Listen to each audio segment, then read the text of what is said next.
안녕하세요. 1타 클래스의 김준호입니다. 이번 시간은 세 번째 시간. 여러분이 이제 첫 번째 대단원 선사시대와 국가 형성에서 구신과 청초를 첫 번째, 두 번째 시간에 다루었습니다. 그리고 이제 세 번째 시간에는 청동기 시대 때 등장한 고조선, 그리고 철기 시대 때 등장한 초기 국가 있죠. 두 번째, 세 번째 주제를 같이 다뤄보도록 하겠습니다. 자, 다시 한번 정리해보면 청동기 시대 때 우리 역사상 최초의 국가인 고조선이 등장하게 되고요. 그리고 이 고조선이 철기 시대 때 멸망하게 돼요. 그러면 이제 고조선의 옛터에 조그만 여러 국가들이 난립하는 모습이 등장하는데 그게 이제 초기 국가 시기 이렇게 불리는 시기입니다. 그 중에서 우리는 먼저 이제 고조선과 관련된 내용들을 살펴보도록 하겠습니다. 자, 우리 고조선의 2000년 역사를 도식화시켜보면 단, 연, 위, 망 4개의 마디로 나눌 수가 있습니다. 자, 첫 번째 단어는 있죠. 단군 조선의 성립과 관련된 얘기예요. 여러분 한국 사람들 단군 신화 다 아시죠? 그 단군 신화와 관련된 얘기라고 보시면 돼요. 그리고 이제 두 번째 얘기는 이 고조선이 중국의 연나라라는 나라한테 이제 두들겨 맞는 얘기예요. 연과의 경쟁이라고 표현되어 있는데 실질적으로 이 당시 연은 철기 문화, 고조선은 아직 청동기 문화였어요. 그래서 이제 철기 문화를 가진 연에게 고조선이 두들겨 맞으면서 영토를 빼앗기고 있죠. 저기 한반도 북부로 밀려나는 모습이 두 번째 마디 연 시기에 등장하는 거예요. 고조선이 힘든 시기였기 때문에 아랫마디. 그리고 이제 세 번째 마디는 있죠. 이 연나라, 고조선을 괴롭히던 나쁜 연나라가 멸망하는 거예요. 멸망하면서 연나라 사람들 중 일부가 고조선으로 유입이 되는데 그 유입된 인물들 중 하나가 있죠. 구테타를 일으켜서 고조선을 장악해버리는 거예요. 그 주인공이 바로 위만이라는 인물입니다. 위만조선이라고 불리는 시기죠. 이 위만이 연으로부터 들어올 때 선진물들을 가지고 들어오는 거예요. 그래서 다시 고조선이 반짝 빛나는 시기. 그리고 네 번째 마디 망은 느낌 오죠. 그러니까 고조선이 이제 망하는 거예요. 위만의 손자 우고왕이라는 왕 때 고조선이 멸망하는 시기. 그래서 이제 단, 연, 위, 망 해서 고조선을 4개의 마디로 나누고 있죠. 각각의 마디를 정리해서 결합하면 고조선의 역사가 완성이 되는 겁니다. 자, 먼저 이제 단의 시기, 단군 조선. 이 성립되는 것과 관련된 단군 신화와 관련된 얘기를 중심으로 우리가 살펴보시면 돼요. 자, 단군 조선에 있지 않습니까? 기본적으로 청동기 때 형성된 국가, 우리 청동기 시대 때 형성된 최초의 국가는 군장국가의 형태라고 했습니다. 그러니까 그래서 단군 조선도 기본적으로는 군장국가. 그리고 이 군장국가의 특징 하나만 제가 암기해달라고 했어요. 재정일치, 제사장과 정치자가 일치한다. 단군 왕검. 단군 할아버지의 정식 명칭이 단군 왕검이란 명칭이 있는데 이 단군이란 뜻이 제사장을 뜻하고 왕검이 정치적 지배자를 갖다 뜻해요. 이 단군 왕검이라는 칭호 자체가 고조선이 재정일치의 군장국가였음을 보여주고 있는 겁니다. 그리고 뭐 천부인 이거는 단군 신화 읽어보면 단군 할아버지가 하늘에서 내려올 때 있죠. 단군 할아버지 아빠죠. 그러니까 환웅이가 하늘에서 내려올 때 가지고 온 신물들이요. 신물들. 그리고 이제 선민사상, 홍익사상 이거 시험에 잘 안 나와. 근데 이해 차원에서 우리가 공부를 해보면 있죠. 선민사상은 선택받은 민족이다. 우리는 선택받은 민족이다 하는 사상이에요. 청동기 시대 때 정복활동이 활발했다고 했습니다. 고조선이 주변에 힘이 약한 민족들을 정복을 했던 거예요. 그 정복의 명분이 선민사상이에요. 우리는 선택받았고 너네는 선택받지 못했다. 그리고 홍익인간 있지 않습니까? 널리 인간을 이롭게 한다. 이것도 어떻게 보면 정복의 명분이에요. 우리가 너네를 정복한 이유는 너네를 널리 이롭게 하기 위해서. 자, 이런 맥락으로 이해를 하시고요. 시험에는 잘 안 나옵니다. 다음에 자, 단군 신화에 보면 있죠. 단군 할아버지의 아빠인 환웅이가 하늘에서 내려올 때 있죠. 풍백, 운사, 우사 이런 신하들을 데리고 내려와요. 풍, 바람, 운, 구름, 우, 비 해가지고 있죠. 전부 농경과 관련된 자연물들이에요. 이게 바로 이제 단군 조선이 농경사였다. 농경국가였음을 보여주는 흔적입니다. 그리고 단군 신화에 보면 있지 않습니까? 곰과 호랑이와 관련된 얘기가 나오죠. 그러니까 이게 이제 돔을 믿는 토템 부족과 호랑이를 믿는 토템 부족, 토테미즘의 또 흔적이 또 담겨 있는 거예요. 이런 색깔을 갖다 가지고 있는 국가, 그게 바로 단군 조선이다. 이렇게 이제 정리를 하시면 됩니다. 그리고 이제 이렇게 성립된 단군 조선, 고조선이 있지 않습니까?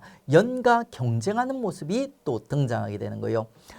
연가 경쟁하는 과정에서 고조선도 있죠. 스스로 이제 단군 왕검이 아니라 부왕, 준왕 같은 왕의 칭호를 쓰는 모습들 보여주면서 왕위를 세습하는 모습들을 보여주는 거예요. 중국의 발달된 연나라랑 경쟁하면서 연의 선진 제도들, 문물들을 갖다 받아들이는 거예요. 그래서 관직도 정비되는 거고요. 근데 이거는 이제 우리가 그나마 긍정적인 면을 찾은 거고, 실질적으로는 연가 경쟁을 했고 거기에 패배해서 고조선이 이제 밀려나는 모습들을 보여줘요. 고조선은 있죠. 고조선의 초기 영토는, 자, 여기 보면 만주에 큰 요하강이라는 큰 강이 있어요. 그리고 이 요하강에 있지 않습니까? 동쪽을 요동, 서쪽을 요소라고 부릅니다. 이 두 일대를 갖다 결합했을 때 요령이라고 불러요. 요론, 요령, 요소, 요동 이런 명칭들을 앞으로 우리가 계속 사용하게 될 거니까 여러분 숙지를 해주시고요. 고조선의 초기 영토는 요소와 요동 일대, 요령 일대였던 겁니다. 요령 일대. 근데 이제 이 고조선이 있지 않습니까? 연나라랑 경쟁에 패배해서 보시면은 연나라 장수 진기가 침입해서 있죠. 서쪽 영토 2000리를 빼앗겼다 그럽니다. 그 말은 여기 땅 다 빼앗기고 한반도 북부로 이제 밀려났음을 얘기하고 있는 거예요. 그러니까 요 요령 일대에 자리 잡고 있던 고조선을 갖다 고조선 전기라고 불러요. 그리고 이제 여기서 요령에서 한반도 북부로 밀려난 시기 있지 않습니까? 요 시기를 고조선이 이제 후기라고 부르는 겁니다. 그 고조선 후기의 이제 첫 번째 마디가 연가 경쟁하는 요 시기고요. 그러니까 자, 다음에 이제 고조선의 이제 세 번째 마디 들어가겠습니다. 연나라라는 나쁜 연나라가 고조선을 괴롭히죠. 그러니까 그러다가 이제 상황이 다시 한번 급 반전이 일어나는 거예요. 연나라가 중국의 연보다도 힘센 싸움 잘하는 한나라라는 나라에 망하게 되는 거예요. 그러면 이제 이 연의 유민들 일부가 고조선에 유입되고 있죠. 당시 준왕이라는 순진한 왕이 그 유민들을 갖다 포섭을 해가지고 있죠. 얘들에게 국경 경비대를 맡겼던 거예요. 근데 그 국경 경비대를 주도하던 위만이라는 인물이 있죠. 배신을 하는 거예요. 준왕을. 구테타를 일으켜서 준왕을 몰아내고 지가 왕이 돼버리는 거예요. 자, 그러면서 이제 위만이 왕이 되면서 위만이 연나라로부터 가져온 선진 문물을 바탕으로 해서 고조선이 다시 한번 반짝 빛나는 마디, 그게 위만조선이에요. 보시면 이제 요 시기, 연가 경쟁을 하던 요 시기, 그리고 세 번째 마디 위만조선 시기 있지 않습니까? 요 시기에 걸쳐 가지고 이제 연나라의 영향을 받으면서 연나라의 선진 관제 같은 데 영향을 받으면서 고조선의 관직 체제가 정비가 되는 거예요. 그래서 이제 고조선에 있지 않습니까? 상, 대부, 장군, 박사 이런 관직들이 이제 요 시기부터 해서 요 시기에 형성이 이제 되게 되는 겁니다. 그리고 이제 4번부터 먼저 볼게요. 위만이 고조선으로 들어오면서 선진 기술을 가져오는 거예요. 철기를 만드는 기술을 가지고 옵니다. 고조선이 연가 경쟁하면서 철기를 구경은 했어. 연나라 사람들이 떨어뜨려가는 철검 같은 거 구경은 했어. 근데 철을 본격적으로 제작하지는 못했던 거예요. 근데 이제 위만이 그 철기를 다루는 기술을 가져오면서 철기가 이제 본격 수용되었다. 이렇게 평가를 하고요. 그 다음에 위만이 고조선으로 들어오면서 상수를 가져오는 거예요. 중개 상업을 하는 상수를 가져온 거예요. 그래가지고 이제 이 중개 무역을 통해서 한반도 남부와 있지 않습니까? 중국 간의 중개 무역을 통해서 이익을 독점하는 모습들. 그러면서 이제 고조선이 경제적으로 윤택해지고 아주 잘 나가는 모습들을 갖다 보여주는 거예요. 그래서 세력 확장, 진번, 임돈, 주번 지역들을 갖다 점령하면서 세력을 확장하는 모습을 보여줍니다. 그리고 이제 위만조선과 관련된 특이한 그 역사 포인트가 하나 있는데 그게 바로 위만조선의 정체성이에요. 정체성 하니까 되게 어렵게 생각할 수도 있는데 쉽게 얘기하면 이거예요. 그러니까 야, 위만조선 너 정체가 뭐냐? 네가 원래 중국 사람인데 쿠데타를 일으켜서 고조선을 장악했어. 너 중국 국가니 아니면 우리의 역사니? 이렇게 물어보는 거예요. 우리는 가능한 한 위만조선을 갖다 우리 역사로 해석하고 싶은 거예요. 그 흔적들이 지금 뭐냐면 위만이 있죠. 연나라에서 고조선으로 들어올 때 상투와 흰옷을 입고 들어왔다는 겁니다. 상투는 우리 스타일, 우리 백의 민족이죠. 흰옷들 좋아합니다. 위만이 연에서 들어왔지만 있죠. 아마 연나라에 살고 있었던 고조선인이었을 확률이 높다는 거예요. 그 다음에 왕이 된 이후에도 토착 세력을 등용하였다. 토착 세력. 그러니까 고조선의 토착 세력들이 있죠. 그대로 등용해서 써먹고 있어요. 지배층이 별로 안 바뀌었다는 겁니다. 그 다음에 또 국호가 그대로 유지가 됩니다. 아니 연나라 사람이 왕이 됐으면 연나라라는 이름을 갖다 써야 되지 않느냐. 근데 그게 아니에요. 계속 고조선, 조선이란 이름을 여전히 사용하고 있다는 겁니다. 원래 고조선의 이름은 조선이에요. 그러니까. 근데 우리 고려 이후에 조선이라는 국가가 하나 더 있죠. 요 두 개를 구별하기 위해서 고조선 그리고 조선 구별했던 겁니다. 자, 이렇게 이제 위만조선과 관련된 주제들, 위만이 이제 선진 기술을 가져오면서 위만이 잘 나갔다. 그리고 위만조선의 정체성과 관련된 얘기들을 갖다 정리를 했습니다. 그리고 이제 이 위만조선이 이제 망하게 되는 거예요. 위만이가 좀 뛰어날지는 몰라도 싸가지가 없죠. 그 싸가지 없는 게 그 손자한테까지 이제 물려서 가는 거예요. 그러니까 위만의 손자 우고왕 때 있죠. 고조선이 멸망하게 됩니다. 멸망하게 되는 이유는 뭐냐면 앞서 얘기했던 위만의 중개 무역의 이익 독점, 요게 중국의 쌈자라는 한 나라를 분노하게 했던 거예요. 한 나라가 바로 연나라를 멸망시켰던 무서운 나라거든요. 그게 이제 이 한 나라의 제일 싸움자라는 한무제라는 인물이 이게 기분이 나빴던 거야. 그래서 고조선을 침공하게 되고 있죠. 우리는 바로 망했다 하면 좀 부끄러운 거예요. 그래가지고 우리가 일단 한 번은 막았다. 1차 패수라는 곳에서 우리가 한번 한 나라를 막았고 있죠. 하지만 이제 내분으로 안타깝게 그 위만의 손자인 우고왕 때 고조선이 멸망했다. 이렇게 평가하고 있습니다. 그리고 이제 고조선이 멸망하고 나면은 중국 한 나라가 있죠. 한사군이라고 해서 진해 4개의 군을 설치하게 되는 거예요. 그 4개의 군이 뭐 낭랑, 진번, 임돈, 현도인데 이거 굳이 외울 필요 없어요. 근데 이제 제일 유명한 게 낭랑. 여러분 호동왕자와 낭랑공주 알죠? 그 낭랑공주의 낭랑이요, 낭랑. 그 다음에 이제 진번, 임돈은 위만이 잘 나갈 때 확장했던 그 일대를 얘기하는 거예요. 현도는 정말 시험에 안 나오고요. 나머지 뭐 이런 내용들은 좀 심화로 빠집니다. 우리가 지금 건드릴 영역은 아닙니다. 자, 다음에 이제 고조선에 있지 않습니까? 주요 유물들을 우리 한번 정리해보죠. 고조선은 전기, 요령 일대에 자리 잡고 있을 때, 그리고 이제 후기 한반도 북부로 밀려났을 때, 요 2개 시기의 이제 유물이 달라요. 보통 일반적으로 고조선의 4대 유물, 고조선의 유물하면 있죠. 한반도 북부로 밀려나기 이전 요령 일대에 자리 잡고 있을 때 4대 유물이 있어요. 요게 이제 시험에 자주 언급이 됩니다. 자, 요거를 갖다 우리 그림을 그려서 깔끔하게 한번 정리해볼게요. 우리가 청동기 시대에 다 배운 거야. 그러니까 청동기 유물인 동시에 있지 않습니까? 고조선의 4대 유물이 되는 겁니다. 자, 배경이에요. 배경. 요게 이제 북방식 고인돌이에요. 북방식 고인돌을 배경으로 당군 할아버지가 있죠. 인증샷을 찍는 거예요. 자, 이분은 당군 할아버지. 인증샷을 찍는 거예요. 자, 한 손에는 있죠. 청동 고을을. 한 손에는 비파형 동검을. 우리 당군 할아버지의 정식 명칭이 당군 왕검이라고 그랬죠. 비파형 동검은 있지 않습니까? 정치적 지배자로서의 권위를 상징하는 신물이에요. 그 다음에 청동 고을은 요거는 제사장으로서 권위를 상징하는 신물이에요. 그거를 한 손, 양손에 들고 있지 않습니까? 그 다음에 짝다리를 쫙 짚고 있죠. 미송리식토기를 갖다가 밟고, 미송리식토기의 특징이 있지 않습니까? 귀가 요렇게 달려 있다는 거예요. 요 미송리식토기를 갖다 밟고, 그리고 이제 고조선을 갖다 대표하는 고분이 있죠. 북방식 고인들을 배경으로 해가지고 인증샷을 딱 찍은 거예요. 요 그림을 기억하시면 여러분이 있죠. 고조선의 4대 유물을 갖다 완벽하게 정리를 하실 겁니다. 자, 다음에 이제 고조선에 있지 않습니까? 사회상을 갖다 아주 잘 보여주는 고조선의 팔조법이라는 법문이 있어요. 팔조법 전부가 전하지는 않는데 중국의 이제 한서지리지, 중국의 고조선을 멸망시킨 한나라 있지 않습니까? 한나라의 지리지편에 보면 고조선에 대해서 자, 고조선에 8개의 불문법이 있었다 하면서 기록하고 있는데 그 중에서 3개를 갖다 기록하고 있어요. 그래서 우리한테 지금 3개의 조항이 전해주고 있다. 그 3개의 조항이 어떤 내용이냐? 살사와 도노와 상곡이다. 자, 사료에 나와 있는 내용을 제가 줄여서 표현을 한 거예요. 살사는 살인한 자는 사형에 처한다. 도노는 있죠. 도둑질한 자는 노비로 삼는다. 상곡은 있죠. 상처를 입힌 자는 곡식으로 갚는다 하는 내용입니다. 요거 워낙 중요해서 제가 두 문자를 따서 이렇게 익숙해지게 연습을 갖다 시키는 겁니다. 그 밖에도 뭐 여성은 정조를 지켰다, 도둑이 없었다 이런 기록도 있는데 주인공은 요 살사와 도노, 상곡 이렇게 되는 겁니다.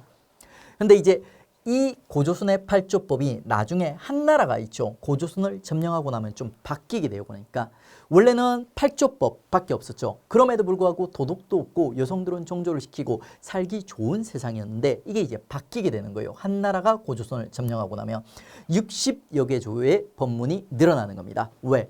한나라가 한사군을 설치한 이후 도둑과 사기꾼이 늘어나서 풍속이 각박해져서 이렇게 법문이 늘어났다. 우리는 이렇게 해석을 하는 거죠. 중국 입장에서는 이렇게 해석을 할 거예요. 야, 우리가 고조선 너네를 갖다가 점령해 주면서 너네 법문화가 선진화되었다. 이렇게 표현을 할 거예요. 근데 우리는 야, 너네가 우리 지배하면서 풍속이 각박해져서 살기 힘들어져서 이렇게 됐다. 자, 다음은 이제 우리 단군 신화를 기록한 역사서 몇 권 기억을 하겠습니다. 자, 단군 신화예요. 고조선이 아니라 단군 신화예요. 고조선을 기록한 역사서는 있죠. 고조선을 계승하는 조선시대 때 엄청나게 많이 등장해요. 그래서 굳이 우리가 암기할 필요가 없어. 근데 단군 신화를 기록하는 역사서는 되게 귀해요. 여러분, 단군 신화 말이 돼요, 안 돼요? 합리적으로. 곰이 어떻게 사람이 되고 걔가 어떻게 아기를 낳아요. 그러니까 말이 안 되는 거죠. 그러니까 그게 우리 전근대 역사는 주로 이제 유학자들이 기록을 했는데 유학자들이 되게 합리적인 사람들이에요. 유교적 합리주의에서 말이 안 되는 이런 것들은 역사서에 잘 안 실었던 거예요. 그래서 단군 신화를 담고 있는 역사서는 되게 기해. 그러니까 요 5권의 책들이 그나마 언급이 되는데 요 3권은 잘 안 나와. 요 2권만 일단 우리가 확실히 잡고 넘어가겠습니다. 삼국유사. 나중에 우리 역사서 파트에서 아주 자세히 공부를 할 거예요. 일단 이름을 익숙해집니다. 삼국유사라는 책이 있죠. 고려 시기에 단군 신화를 최초로 기록하였다. 그 다음에 제왕운기, 거의 비슷한 고려 시기예요. 제왕운기란 책도 받아주었다. 삼국유사와 제왕운기, 요 정도까지만 이름을 기억해 둡시다. 단순 암기로. 이 책들이 전부 다 아주 자주성이 강한 중요한 책들이거든요. 나중에 우리가 다시 다루게 될 거예요. 미리 예습하는 차원에서 구경해 둡니다. 그리고 뭐 중국의 고조선을 기록한 역사서, 이거는 우리 심화 단계에 가서 정리를 하시면 됩니다. 지금 이제 초보자들은 아직까지 손댈 게 아니에요. 자, 그리고 이제 우리가 구신청철 그리고 청동기의 고조선까지 다뤘습니다. 어느 정도 이제 배웠어요. 그러면 이제 연도와 관련된 내용들을 한두 번 구경을 하시고 있죠. 그 다음에 이걸 암기하고 싶다는 욕심이 생기실 거예요. 연도가 정근대 역사에서는 그렇게 중요한 건 아니에요. 근데 연도, 기본적인 연도 감각이라든지 주요 연도들을 알아주시면 문제를 좀 안정감 있게 풀 수 있긴 합니다. 그래서 제가 이제 지금까지 배운 내용들과 관련된 있죠. 연도 감각들을 잡아 드리겠습니다. 먼저 구신청철. 자, 청동기 시작할 무렵이 고조선이 건국된 무렵이거든요. 그래서 고조선과 청동기는 별개로 말고 같이 암기를 하시면 돼요. 그래서 우리 구신청절과 관련된 연도 암기법. 자, 구석기는 기원전 70만 년 전, 그리고 신석기는 기원전 8000년경, 청동기는 기원전 2000년경, 그리고 철기는 기원전 5세기경 도입이 됩니다. 그러니까 요거를 우리 암기할 때 이렇게 암기해요. 자, 7, 8이 7 곱하기 8은 얼마요? 7, 8이 56입니다. 근데 여기서 이제 6자를 살짝 지워버리고 있죠. 7, 8, 2, 5. 7, 8, 2, 5 해서 구신청철 7, 8, 2, 5 이렇게 기억을 해주세요. 나중에 심화까지 가게 되면 고조선의 역사와 관련해서 5, 4, 3, 2, 1 뭐 이런 식으로 연결이 돼서 갑니다. 근데 그게 지금 초보자 단계에서는 별로 필요가 없어요. 그러니까 일단은 이제 구신청철과 관련된 구석기는 70만 년 전, 신석기는 8000년, 그리고 청동기 2000년, 그리고 철기는 기원전 5세기경. 이게 제일 안 나와요.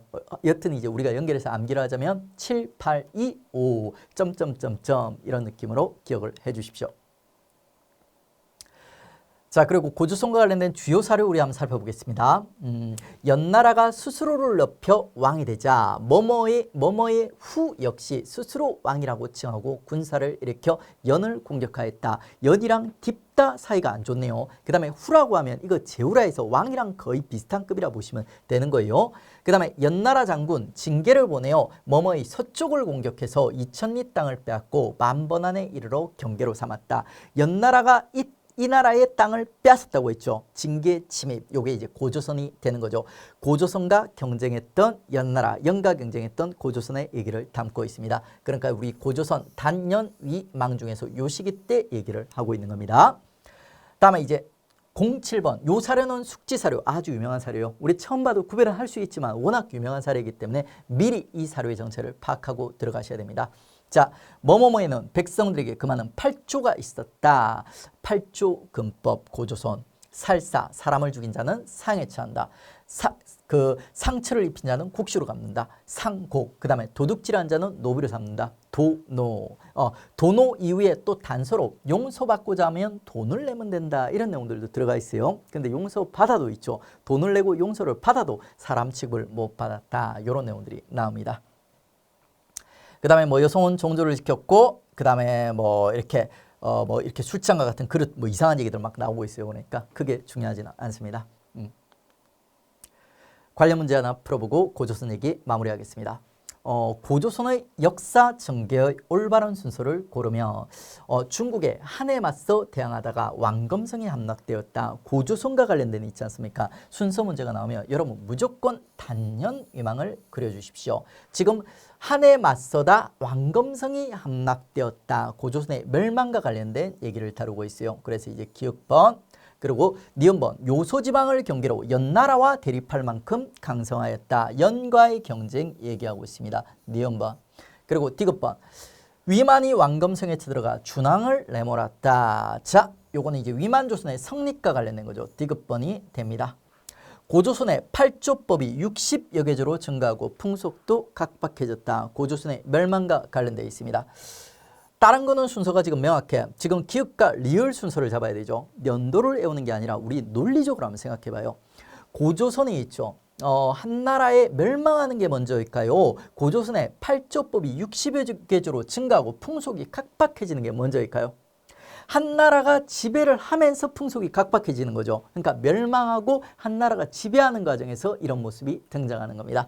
자, 그래서 이제 니은, 디귿, 그리고 이제 기욱, 리을 이런 식으로 순서가 빠지는 거예요. 어렵지 않죠? 자, 이렇게 해서 이제 우리 고조선과 관련된 청동기에 형성된 고조선과 관련된 얘기까지 정리를 했습니다.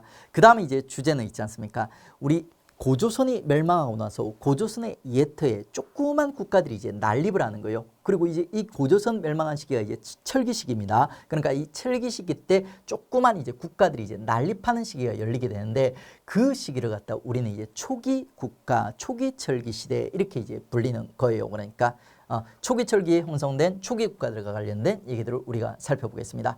요 시기 때 크게 이제 5개의 국가가 등장하고 있죠. 요 5개의 국가들을 갖다 경쟁시켜서 구별하는 문제들이 또 대세가 되는 거예요. 자, 우리 한반도 지도예요. 한반도 지도. 한반도 지도에서 요 북쪽에 이제 부여, 그 다음에 이제 고구려, 그 다음에 동해, 옥저, 그리고 이제 남쪽에 있는 세계의 한에서 이제 삼한에서 요 5개 국가들을 서로 눈에 구별할지 않은가 하면서 이제 문제가 구성되게 됩니다.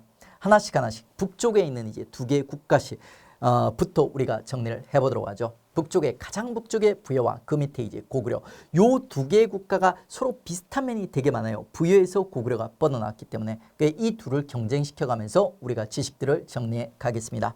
먼저 첫 번째 이제 부여예요. 부여. 자, 부여와 관련된 내용들을 갖다 정리하기 위해서 먼저 이제 부여의 특징들, 캐릭터들 먼저 잡겠습니다. 부여의 가장 중요한 2개의 특징이 뭐냐면 하나는 중국과 가장 가까운 나라예요. 그래서 중국의 영향을 가장 많이 받았던 국가. 그리고 이제 부여의 2번째 특징은 있죠. 반농반목이에요. 반농반목. 우리 국가들은 대부분이 있지 않습니까? 농본국가, 농사로 먹고 사는 국가였는데 부여는 좀 특이하게 있지 않습니까? 농사반, 목축반, 목축도 아주 중요한 생계 수단이었던 국가입니다. 그러니까 요 2개가 이제 부여의 특징이에요. 이런 특징들을 바탕으로 부여와 관련된 정치, 사회, 경제와 관련된 내용들을 우리가 살펴보겠습니다. 고구려와 비교해서. 자, 정치적으로 있죠. 부여는 왕가 오부족 연맹체.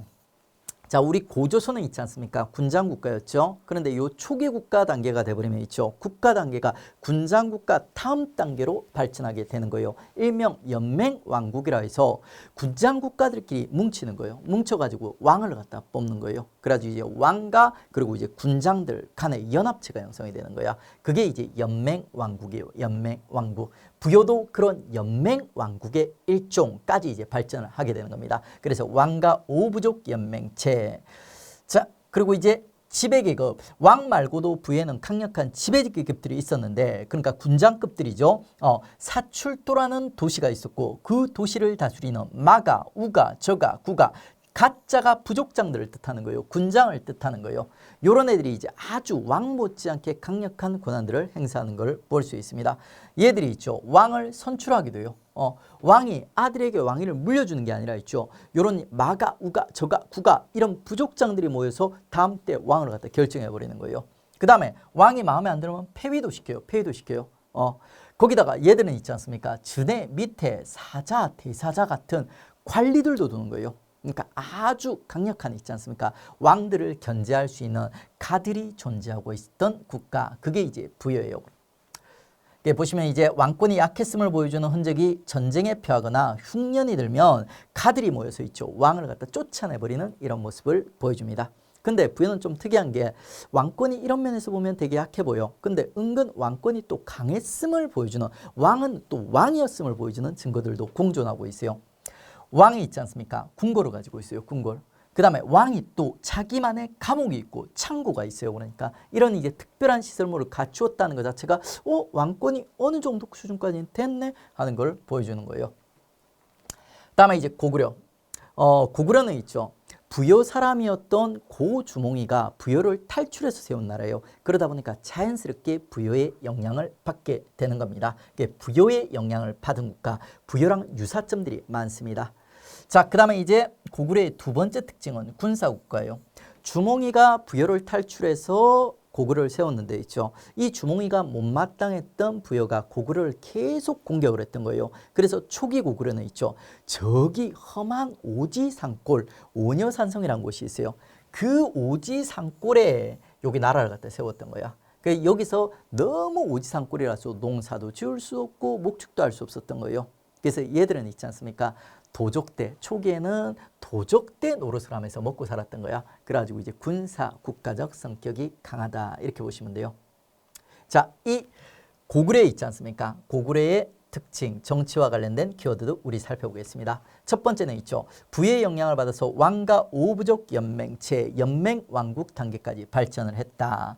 그리고 이제 지배층은 있죠. 역시 부여의 영향을 받아서 가짜를 써요. 하지만 명칭이 좀 달라요. 부여는 마가, 우가, 저가, 구가 같은 동물의 이름들을 갖다 쓰게 되고 그러니까 반농, 반목이다 보니까 목축을 중시하다 보니까 그런데 고구려는 있지 않습니까? 좀 다르게 상가, 고추가, 대가 다른 특유의 명칭들을 갖다 쓰고 있어요. 가를 쓰는 거는 공통이지만 가들의 구체적인 명칭이 다르다는 거죠.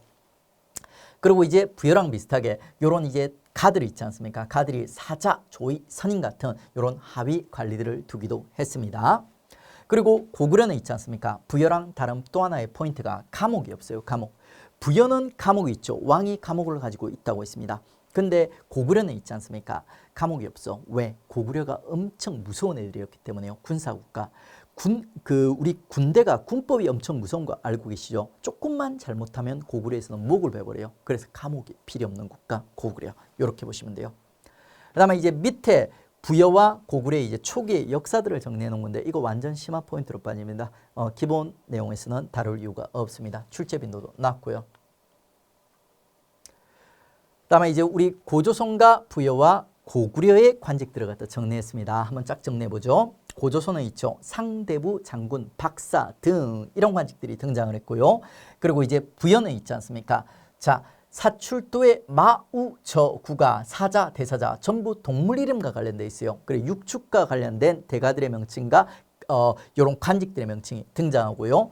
고구려는 있죠. 상가, 고추가, 대가, 부여의 가들의 영향을 받았죠. 그 다음에 뭐 사자, 대사자랑 좀 다른 있죠. 사자, 조이, 선인 이런 이제 하위 간직들을 대가들이 두고 있다. 기록이 남아 있어요. 뭔가 유사하죠. 그러니까 얘들을 갖다 구별해서 구별할 줄 아냐 하는 문제들이 출제될 수가 있습니다. 자, 다음에 이제 부여와 고구려의 이제 경제 들어가겠습니다. 부여의 이제 경제적 가장 중요한 특징은 반농, 반목이라고 있어요. 반농, 반목. 요 반목이 특징이죠. 그러니까 밭농사도 짓는 동시에 있지 않습니까? 목축도 병행했던 게 부여입니다. 그러니까 부여가 대략 이제 송화강, 아까 제가 송화강 얘기했죠. 그 송화강 일대에 자리 잡는데 그 송화강 일대에 큰 평야가 하나 있대요. 그래가지고 그 평야를 중심으로 목축이 성행했던 겁니다. 그래서 이제 특산물을 보시면 있죠. 말이 있어요. 말. 그 다음에 목축이 성행하다 보니까 또 모피 같은 것도 특산물이에요. 주옥은 뭐 보물이죠. 구슬 같은 거 이런 것들. 이런 거는 이제 가볍게 봐주시고요. 그리고 고구려. 고구려는 토지가 되게 척박해서 뭐 목축도 할 수 없고 농경도 할 수 없었다고 했습니다. 그래서 이제 애들 어떻게 먹고 살았다? 도적대, 약탈 경제예요. 고구려의 약탈 경제를 잘 보여주는 흔적이 바로 요 부경이라는 창고예요. 부여에도 창고가 있었죠. 고구려에도 창고가 있어요. 근데 이 두 개의 창고는 성격이 완전 달라요. 부여의 창고는 있죠. 왕권이 나름대로 강했음을 보여주는 왕의 창고예요. 근데 이제 고구려의 창고는 있죠. 그 얘들이 맨날 약탈하는 거예요. 그리고 그 약탈한 물건들을 갖다가 보관하는 집집마다 작은 창고가 있었던 거예요. 이 물건 다 떨어지고 나면 또 약탈하러 가는 거예요. 고구려의 약탈 문화를 보여주는 작은 창고. 그게 부경이 되는 겁니다. 자, 다음에 이제 고구려와 부여에 있죠. 사회적 특징들, 유사한 점이 상당히 많아요. 유사한 점과 차이점 중심으로 고구려와 부여의 사회상들을 구별해 주십시오. 자, 이 당시에는 있지 않습니까? 제천 행사, 국가적인 하늘에서 지내는 제천 행사들이 많이 치러져요. 부여의 제천 행사가 용고라는 아주 유명한 제천 행사가 있어요.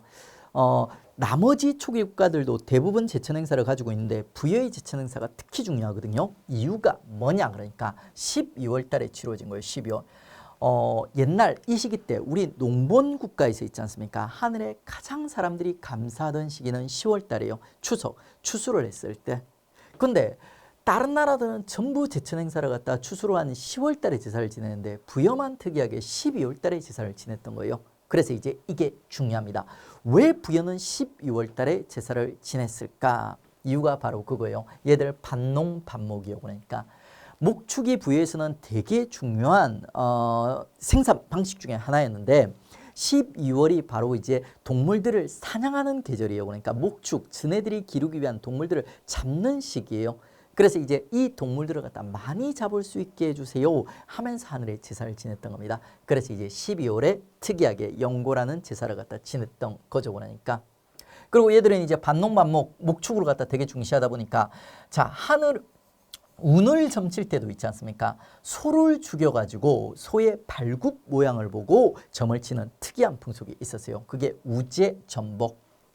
다음에 이제 고구려. 고구려에도 10월 달에 동맹이라는 제천 행사가 있었습니다. 10월 달에 원래 제천 행사가 있는 게 정상이에요.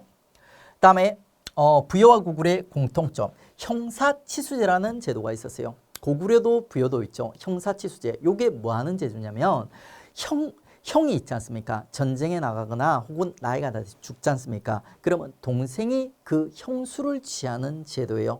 이때는 전쟁 되게 활발하게 일어났죠. 그러다 보니까 남자들이 죽는 경우가 많았어요. 그럼 남자들 죽고 나면 그 형수를 동생이 대신 데리고 사는 제도. 그게 이제 형사치수제라는 제도입니다. 그러니까 그리고 이제 부여에 보면 투기 간음녀를 죽였다. 투기는 있죠. 질투하는 여자. 간음은 간음했던 여자. 무슨 말인지 알죠? 그러니까 간음하는 여자는 뭐 어느 정도 시대적 상황을 고려한다면 가능할 수도 있지만 질투를 하는 여자까지 남편들이 돌로 때려 죽일 수 있게 법을 만들어 놨다는 거예요. 이 말은 여성들의 사역지가 상당히 낮고 되게 남성 중심의 사회였다는 거예요. 이유가 뭐냐면 있죠. 우리 부여라는 국가의 특징 중에 하나가 중국에 가장 많은 영향을 받은 국가라고 했죠. 중국과 우리 문화를 갖다 여러분들 기본 성격을 갖다가 구별할 줄 알아야 돼요. 이건 역사의 상식이에요. 그러니까 중국.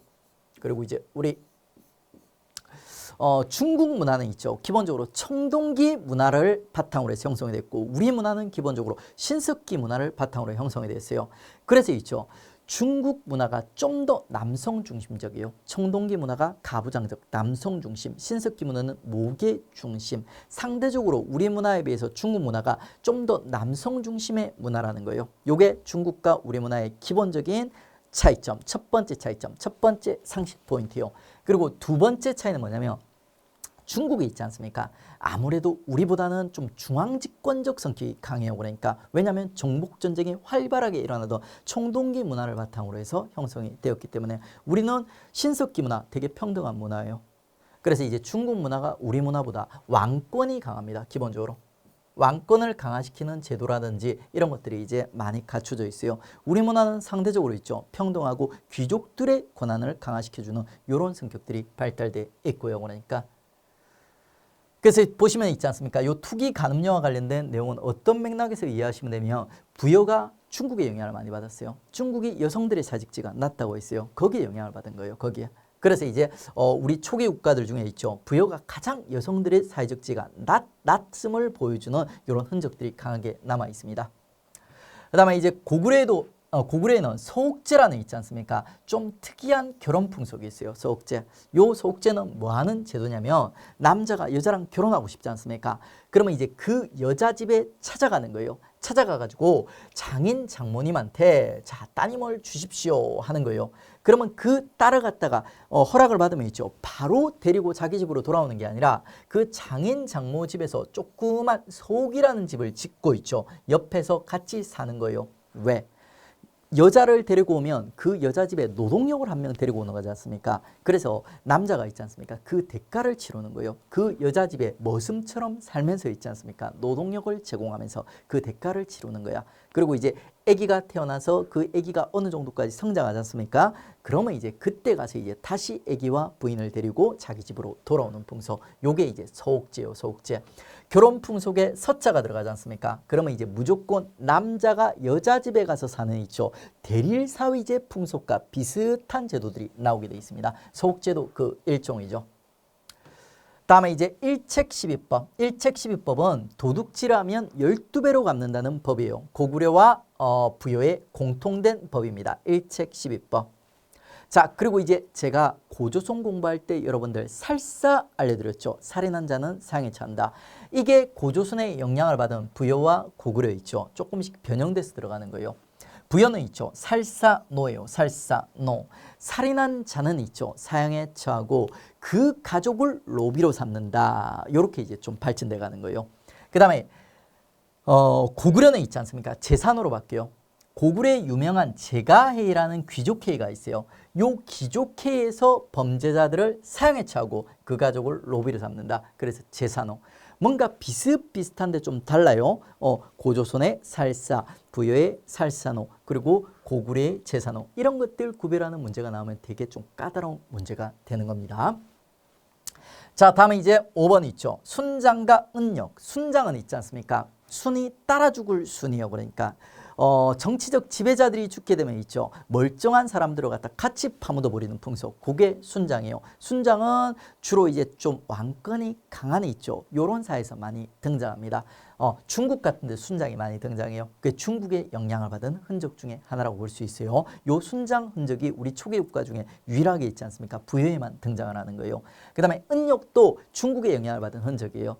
은역이 중국의 은나라 달력을 얘기하는 거예요. 그래 중국의 흔적을 받은 흔적이 부여에 가장 강하게 남아있다. 그 다음에 고구려 같은 경우는 있죠. 좀 특이하게 동굴, 혈, 동굴을 좋아해요. 이것들이 초기에 있지 않습니까? 도적대 출신이지 않습니까? 동굴 같은 데 숨어서 살았던 거야. 그 동굴 같은 데 숨어서 국가적인 중요한 유명한 이제 행사들을 갖다 치렀던 거예요. 이게 고구려의 전통이 돼버려서 고구려는 있죠. 수열, 국동, 대열, 혈자가 동굴 혈자예요. 국가적인 중요한 제천 행사들을 동굴에서 치르는 모습을 보여줘요. 주몽, 건국왕이죠. 그 다음에 주몽의 엄마인 유아부인이 있죠. 이런 사람들이 제사를 갖다가 동굴에서 지내는 모습을 보여줍니다. 그 다음에 뭐 6번 같은 경우는 크게 중요하진 않은데 뭐 영토, 이천리, 가오, 팔만호, 넓고 평탄한 우리 초기 국가들 중에 있죠. 부여가 가장 영토가 넓고 인구가 가장 많았어요. 그걸 뭐 이런 식으로 사료용으로 표현해 놓고 있는 겁니다. 여기에 반해서 고구려는 있지 않습니까? 토지가 척박하고 곡식이 넉넉하지 못했다. 그래서 고구려는 도적대가 될 수밖에 없었다. 7번 보니까 성질이 흉악하고 급하고 노력자락이 좋았다. 어쩔 수 없었던 거예요. 얘들이 삶의 여건이 이런 상황이었기 때문에. 그리고 얘들은 넓은 땅에 비옥한 거기다 이제 목축까지 병행하면서 잘 먹고 잘 살았죠. 그래서 이제 인품이 후덕하고 있죠. 잘 먹고 잘 살아 체격이 컸다. 이런 기록이 남아 있어요. 근데 실제로 이런 차이는 있지 않습니까? 이런 차이는 이 역사를 기록했던 나라가 중국의 위나라예요. 여러분 위초고 삼국지 아십니까? 조조의 나라 위나라가 있죠. 부여랑은 되게 친하고 부여랑은 손잡고 고구려를 때리던 관계였어요. 그래서 이제 부여에 대해서는 아주 훌륭하게 이렇게 기록을 해주고요. 고구려에 대해서는 아주 혹독하게 평가를 했던 겁니다. 역사는 주관적으로 실제로는 기록이 되는 거죠. 그리고 8번 보시면 이제 흰옷과 가죽신 있는데 우리 민족이 이제 흰옷을 좋아하죠. 부여도 이제 중국의 영향을 받았지만 우리 민족이에요. 그 다음에 얘들 반목 국가죠. 그래서 이제 가죽이 많이 나오니까 이 가죽으로 신발을 만들어 신었던 겁니다. 자, 다음에 이제 옥조와 동해 들어가겠습니다. 옥조와 동해. 옥조와 동해 같은 경우는 있죠. 둘 공통점이 뭐냐면 둘 다 고구려 밑에 있는 국가거든요. 고구려의 수탈을 받는 국가들이었어요. 동시에 얘가 고구려의 수탈을 받을 수밖에 없었던 이유가 뭐냐면 얘들은 아직까지 신석기 전통, 신석기 문화의 영향을 받은 좀 미개한 집단이었던 거예요. 성장 단계가 낮다 보니까 그리고 이제 고구려 바로 밑에 붙어 있다 보니까 고구려의 수탈을 받던 두 개의 국가가 옥조와 동해요. 두 국가가 상당히 유사성이 많아요. 그래가지고 이제 이 두 국가를 공통점과 차이점을 중심으로 비교해 주시면 됩니다. 먼저 이제 옥조 동해는 있죠. 고구려라든지 부여처럼 연맹 왕국 단계까지 발전을 못해요. 군장 국가 단계라고 보시면 돼요. 그 군장들의 이름이 뭐 후, 읍군, 삼노 이렇게 불렸어요. 두 나라다. 근데 후는 나올 때도 있고 안 나올 때도 있어요. 보통 이제 읍군, 삼노 얘들이 이제 옥조와 동해의 군장이다. 이런 식으로 매칭시켜서 나오는 문제가 많습니다. 그 다음에 이제 둘 다 이제 고구려의 수탈을 갖다 당했고요. 그리고 둘 다 있지 않습니까? 고구려의 수탈당하기 좋은 있죠. 고구려에 갖다 바치기 위한 특산물들을 갖다 열심히 뭐 이렇게 만들고 제작하고 했던 겁니다. 옥조에 보면 이제 소금 해산물, 그리고 이제 동해는 보면 있죠. 방직 해산물, 그리고 이제 뭐 평야, 곡식들 이런 것들을 또 열심히 이제 길러가지고 고구려에 이제 갖다 바친 거죠. 근데 이 두 국가 중에서도 더 심하게 수탈당한 국가와 덜 수탈당한 국가가 있는데 옥조가 더 심하게 수탈당해요. 왜? 옥조는 고구려 바로 밑에 붙어 있어. 그 다음에 이제 동해는 고구려 조금 거리가 있어요. 거기다가 이제 동해는 있지 않습니까? 약간 조금 한 성과를 갖다 하는 거예요. 당궁, 과마, 반어피. 당궁이 무기예요. 그러니까 조그만 궁, 화살. 그 다음에 과마는 있지 않습니까? 전투, 마예요. 그러니까. 그리고 반어피는 바다 표범의 가죽. 뭔가 조금 이제 싸움 좀 할 것 같은 느낌이 들어요. 그래가지고 이제 고구려에게 조금 덜 수탈을 갖다 당했던 국가. 그게 이제 동해라고 보시면 돼요. 그 다음에 이제 옥조와 동해 있지 않습니까? 사회 풍속들과 관련된 내용들을 비교해 보면 있죠. 옥조는 민며느리제라는 특이한 결혼 풍속이 있어요. 이 민며느리제가 어떤 제도이냐면 되게 특이한 점이 두 개나 있어요. 요거는. 자, 여자 집에서 아기가 태어나지 않습니까? 보통은 여자가 이제 장성한 다음에 결혼할 나이가 되면 결혼을 갖다 시키는 거예요. 근데 옥조는 특이하게 있죠. 얘가 초딩 날 때, 정말 어릴 때 남자 집으로 여자애를 갖다 보내버려요. 첫 번째 이상한 포인트요. 아니, 왜 여자애가 결혼할 나이도 안 됐는데 왜 남자 집에 그렇게 급하게 보내냐? 이유가 바로 고구려 때문에요. 고구려한테 정말 심하게 수탈을 당했는데 곡식만 빼앗긴 게 아니었던 거예요. 여자들까지 수탈당했던 거예요. 그래서 여자들을 빼앗기지 않기 위해서 어렸을 때 일찍 있지 않습니까? 남자 집에 보내버렸던 겁니다. 그러니까 그래서 이제 이런 특이한 민며느리제가 등장을 했던 거예요. 그 다음에 두 번째 특이한 포인트는 뭐냐면 여자가 이렇게 남자 집으로 가는 거죠. 그러니까 그러면 우리 그 전근대 그리고 전근대 중에서도 초기 시대 있지 않습니까? 초기 시대는 노동력이 그 사회에서 가장 중요한 그 경제적 가치를 가지고 있었어요. 그래서 이제 여자가 남자 집으로 가면 있지 않습니까? 소옥제랑 비슷한 형식으로 어떤 식으로든 그 노동력에 대한 대가를 갖다 치러야 되거든요. 뭐 소나 말을 주든지 아니면 남자가 대신 가서 일을 해주든지 이렇게 해야 되는 거예요. 근데 여자애가 남자 집으로 갔는데 있죠. 요 옥조에서는 그에 대한 대가를 지불하지 않아요. 당장 그러니까 여자애가 어릴 때는 언제 대가를 갖다가 지불하냐면 여자애들이 장성을 하는 거예요. 장성을 해가지고 머리가 이렇게 커지는 거예요. 그래서 이제 결혼을 하는 거예요. 그러면 이제 그 결혼할 때 남자 집에서 여자 집에 있죠. 소나 말이나 뭐 먹을 거나 이런 거를 갖다 주면서 대가를 치렀다. 이렇게 기록이 남아 있어요. 좀 이상한 게 아니 여자애가 이렇게 어렸을 때 넘어갔을 때 대가를 치르면 되지 왜 여자애가 나중에 장성하고 난 다음에 대가를 지불했을까? 이유는 있죠. 옛날에는 유아 사망률이 엄청 높았던 거예요.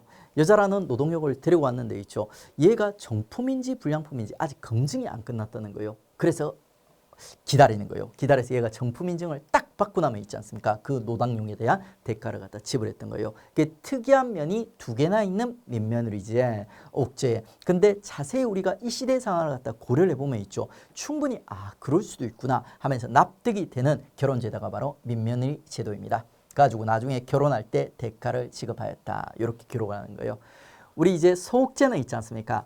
남자가 여자 집에서 나중에 이제 아기가 큰 다음에 부인이랑 아기를 갖다 데리고 돌아오지 않습니까? 그때 경제적 대가를 지불했을까요? 안 했을까요? 지불을 안 합니다. 이유가 뭐냐면 노동력으로 때웠기 때문에 자기가 7년, 8년, 10년을 갖다가 그 여자 집에서 모습 노릇을 했던 거예요. 그래서 그냥 들어오는 겁니다. 옛날 사람들도 나름대로 이제 합리적인 측면들이 있어요.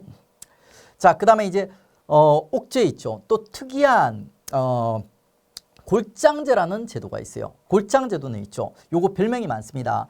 가족묘 혹은 새골장이라고는 별명도 가지고 있어요. 어떤 제도냐면 가족들이 죽지 않습니까? 아빠가 죽고 엄마가 죽고 아들 딸들이 죽지 않습니까? 그러면 얘들을 갖다 일단은 가매장을 해놓는 거예요. 가매장. 그리고 이제 이 가족들을 갖다가 나중 가가지고 커다란 목각이 있지 않습니까?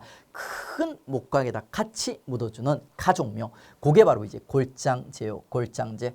신석기 문화가 가족 간의 유대가 되게 강했다고 있어요. 그래서 이제 신석기의 영향을 받은 있죠. 옥저 같은 국가에서는 골장제 같은 이런 풍속이 이제 등장을 했던 겁니다. 쌀 담는 항아리는 크게 중요한 건 아닌데 있죠. 옥조 사람들이 고구려 사람들한테 맨날 수탈당하다 보니까 살아생전에 엄청 가난하게 못 먹고 못 입고 했던 거예요. 그래서 죽어서라도 좀 많이 먹으라고 관 앞에 있지 않습니까? 묘지 앞에 쌀을 담은 항아리를 갖다 넣어줬다고 합니다. 불쌍하죠. 자, 다음에 이제 동해. 동해는 고구려에 상대적으로 옥저에 비해서는 덜 수탈당했다고 있어요. 그래서 제천 행사가 있어요. 옥저는 제천 행사가 없어요. 그러니까 정말 웃긴 게 옥저는 제천 행사가 없는데 고구려는 제천 행사가 있어요. 그러니까 이게 둘 다 뭔가 좀 이상한데 둘을 연결해 보면 그렇구나 고개를 끄덕끄덕 하게 됩니다. 이미 이해하신 분들 있어요. 그러니까 아니 고구려는 농사를 안 지어요. 약탈 국가이기 때문에. 근데 10월이 되면 고구려가 동맹이라는 제천 행사를 했던 거예요. 이유는 바로 옥저 때문이에요. 옥저 애들이 농사 뼈 빠지게 지어가지고 고구려에 갖다 바치는 거예요. 대신 고구려 애들이 기뻐해 주는 겁니다. 근데 이제 동해는 있지 않습니까? 좀 덜 삥 뜯겼나 봐요. 그래서 얘들은 있죠. 무천이라는 제천 행사를 10월 달에 치르게 됩니다. 그리고 이제 동해 역시도 있죠. 옥저랑 비슷하게 신석기적 전통이 강해요. 그래서 신석기 문화에서나 나올 법한 제도들이 등장하는 거예요. 조계원 우리 신석기 때 배웠어요. 그리고 이제 책화도 신석기적 전통에서 유래되는 거예요. 우리 신석기 때 시족 사회, 부족 사회가 되게 폐쇄적인 성격이 강하다고 있어요. 그래서 얘들은 다른 부족의, 다른 시족의 영역에 침범을 하지 않는 게 원칙이에요. 근데 실수로 한 번씩 이렇게 침범하는 경우도 있겠죠. 그러면 여기에 대한 배상을 하는 거예요. 그게 책화예요. 소라든지 말이라든지 재산 같은 걸 통해 가지고 있죠. 다른 지역의 영토를 침범했을 때 배상하는 제도, 그게 이제 책화이다. 요게 이제 동해에 있습니다. 이런 제도들이 동해가 신석기적 전통을 가지고 있음을 보여주는 거죠. 그 다음에 3번 여자형 철자형 집터. 우리 뒤쪽에서 사진으로 볼 건데 있죠. 요렇게 생긴 집터. 그 다음에 이렇게 생긴 집터들이 있지 않습니까? 동해에서 이제 새롭게 발굴이 된 거예요. 원래는 옥저가 더 중요했거든요. 근데 이제 최근에는 동해가 더 뜨고 있는데 이유가 뭐냐면 옥저는 저기 북한 땅이야. 근데 동해는 저기 강원도 땅이라서 우리나라에서 계속 발굴이 이루어지고 있는 거예요. 그 최근에 발굴 성과가 여자형, 철자형 집터예요. 이런 것들도 시험에서 한 번씩 언급이 됩니다. 자, 그리고 이제 우리 마지막 초기 국가 중 마지막 주제가 이제 가장 한반도 남부에 자리 잡고 있는 삼한, 세계한과 관련된 내용입니다. 세계한, 삼한의 특징은 있죠. 일단 첫 번째, 독자적인 문화를 가지고 있다는 거예요. 이거 좋게 표현한 거고 있죠. 적나라하게 표현하면 촌빨 날린다. 중국으로부터 가장 멀리 떨어져 있어요. 그래서 독자적인 가장 촌빨 날리는 문화를 발전시킨 국가가 바로 삼한입니다. 그 다음에 삼한의 두 번째 특징은 있죠. 경제적 특수성이요. 얘들이 경제적으로 상당히 많이 발전했어요. 벼농사가 발달하고 철, 철이 되게 풍부해서 철과 관련된 산업들이 많이 발전했습니다. 얘들이 되게 촌빨 날린다고 했는데 촌빨은 날리지만 있죠. 경제적으로 되게 강력한 이점들을 두 개 가지고 있었던 거예요. 일단 기후가 따뜻하고 강수량이 풍부해서 벼농사가 되게 유리한 지역이에요. 그 다음에 또 우리가 알고 있는 가야 일대 있지 않습니까? 가야 그리고 이제 뭐 변안이라고 불리는 부산 일대, 부산 뭐 김해 그 일대 있지 않습니까? 그 일대 또 철이 되게 풍부했대요. 이런 두 가지 경제적 이점을 갖다 가지고 있었던 겁니다. 요게 이제 사만의 특징들을 갖다 끌어내게 되는 거예요. 자, 먼저 이제 사만에 있지 않습니까? 정치적 특징부터 우리 한번 체크해 볼게요. 사만은 조그만 소국들로 분리가 돼 있었어요.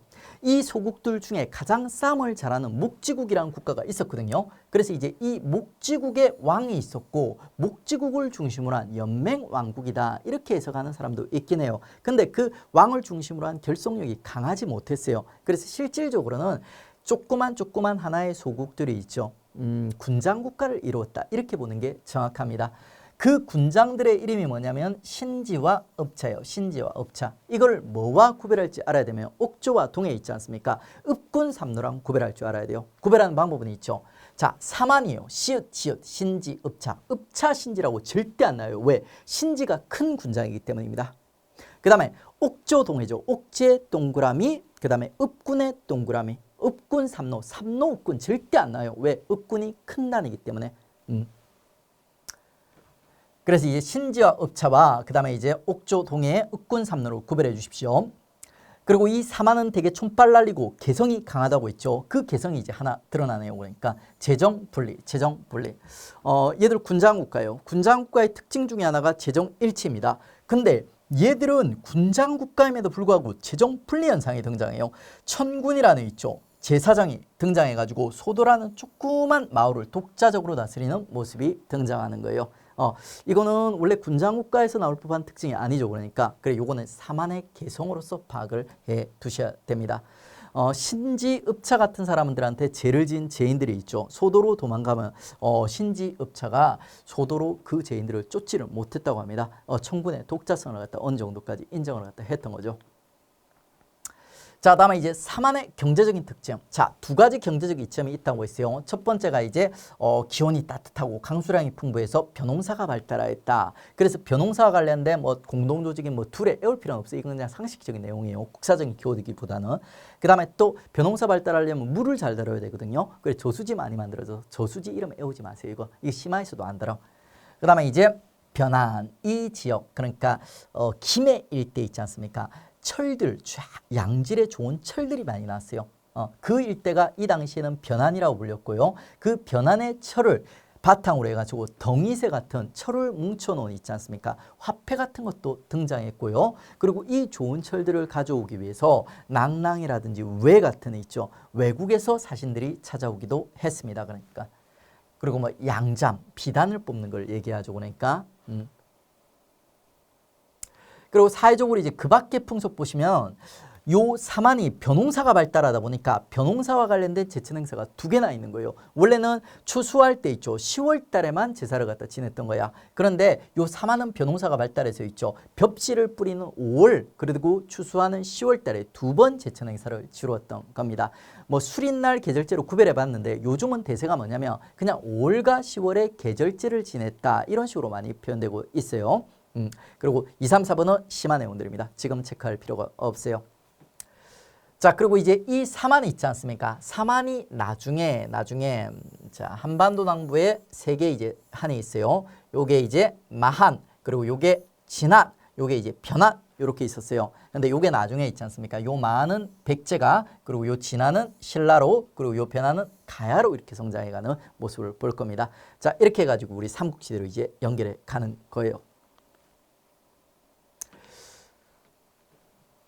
자, 요 초기 국가들의 위치도 확인하셔야 돼요. 요 그림 기억나시죠? 요 그림. 자, 부여, 고구려, 옥조, 동해, 그리고 이제 사만 해가지고 얘들 이제 지도상의 위치까지도 확인을 해 주십시오.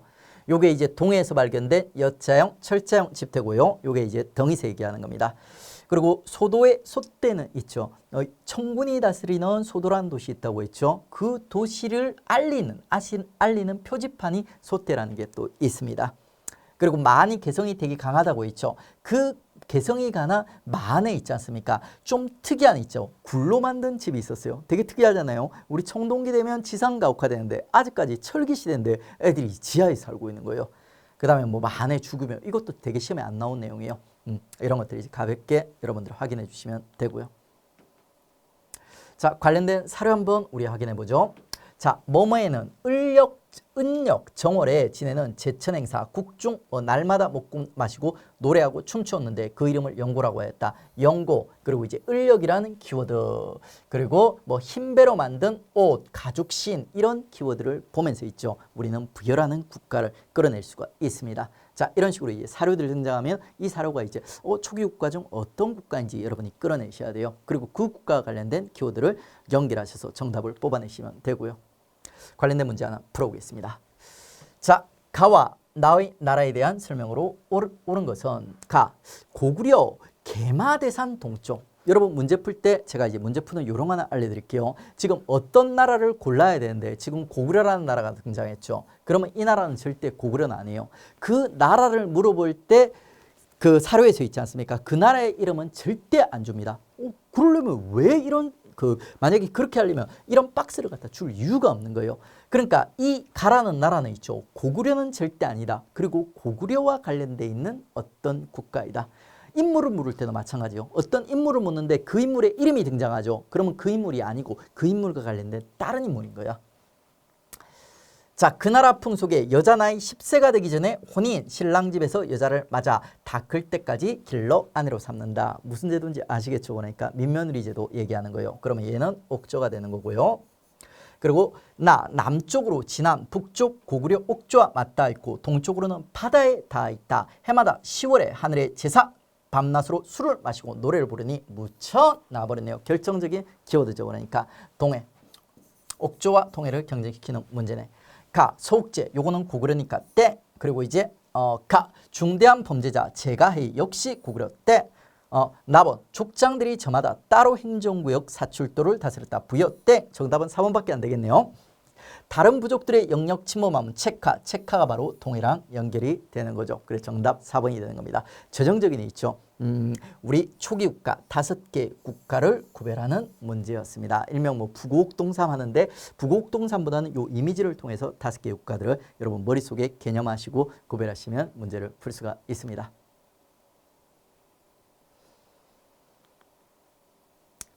자, 이렇게 해서 이제 우리 3강 있죠. 고조선과 그리고 고조선에서 연결되는 초기 국가 관련된 내용까지 마무리했습니다. 수고하셨습니다.